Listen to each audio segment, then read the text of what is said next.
माँ बेचारी की सारी जिंदगी पर्दे डालते बीत गई।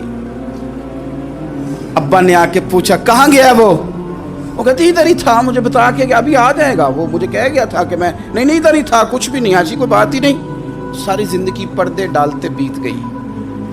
अब्बा कई दफा घर में लड़ाई की, बेटे को मारा, अम्मा ने आगे बढ़ के पुत्र के हिस्से की मार भी खाई, लेकिन उसी बेटे की शादी कर दी तो अम्मा को पता चला कि ओहो मैं तो समझदार ही नहीं थी, मेरा तो पुत्र मुझे कह रहा है अम्मा तू भी तो कभी सियानी हो जाया करना, अगर वो बोलती है तो तू ही चुप कर जा, तो फिर उसे एहसास होता है कि ओहो मैं तो सारी ज़िंदगी बेवकूफ़ रही, मैं तेरा दिफा करती रही, तेरे हिस्से के थप्पड़ खाती रही, और मुझे आज तूने बताया कि तू सियानी नहीं थी, आज तूने बताया कि तू अक्लमंद ही नहीं थी, अम्मा तुझे क्या पता, मेरी बीवी के सामने तू ही सियानी हो जा।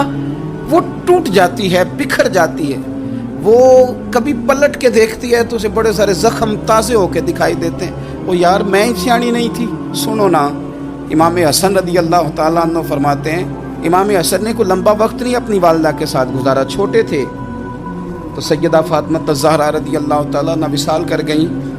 पर शेर खुदा के पुत्र की बात देखें, इमाम हसन कहते हैं लोगों मैं जब थोड़ा सा बाशऊर हुआ और मुझे चीज़ें थोड़ी सी दिखाई देने लगी तो मैंने कभी अपनी अम्मा के साथ एक प्लेट में खाना नहीं खाया था। हुजूर सारी दुनिया खाती है तो आपने क्यों नहीं खाया? तो फरमाते डर लगता था कि कहीं ऐसा ना हो कि जिस लुकमे की तरफ मेरी माँ अपना हाथ बढ़ाए कहीं मैं ना उठा लूँ, बेअदबी ना हो जाए। डर लगता था। मैंने यहाँ तक भी ना, क्योंकि माँ तो माँ होती है, मैंने यहाँ तक भी माँ का एहतराम किया, रोटी खाने में भी तकदीर नहीं की। यहाँ माँ वो कहती है पीर साहब उन्होंने दस्या जे ना कि मैं तुहानू आख्या सी, उन्हें गल्लां गल्लां च उन्होंने आख्या जे मेरे नाल बोले थे सही करे, उन्होंने दसियो ना मेरे नाल बिगड़ जाएगा, उन्होंने आख्या जे ना मैं तुहानू शिकायत लाई, पर ना उन्होंने गल्लां गल्लां च समझाया जे कि मेरे नाल उच्ची ना बोलिया करे, मैनू तकलीफ, उन्होंने आखियो ना। ओ यार क्या कायनात में हुजूर से बड़ा भी कोई है? लेकिन हजरत हलीमा सादी आई हैं तो क्या मेरे नबी उठ के खड़े नहीं हो गए? हुजूर ने इकराम दिया तो इकराम देने से कद बड़ा होता है, छोटा तो नहीं होता। खुदारा अपने बड़ों का इकराम करना सीखें।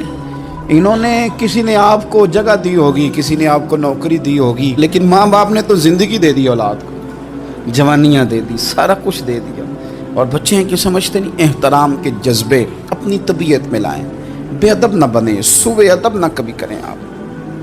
आप ना कभी कोई ऐसा काम ना करें जिससे ना तकलीफ़ बढ़े, जिससे आजमाइश बढ़े। आप एहतराम वाले रहेंगे तो खुद भी सजे संवरे निखरे रहेंगे।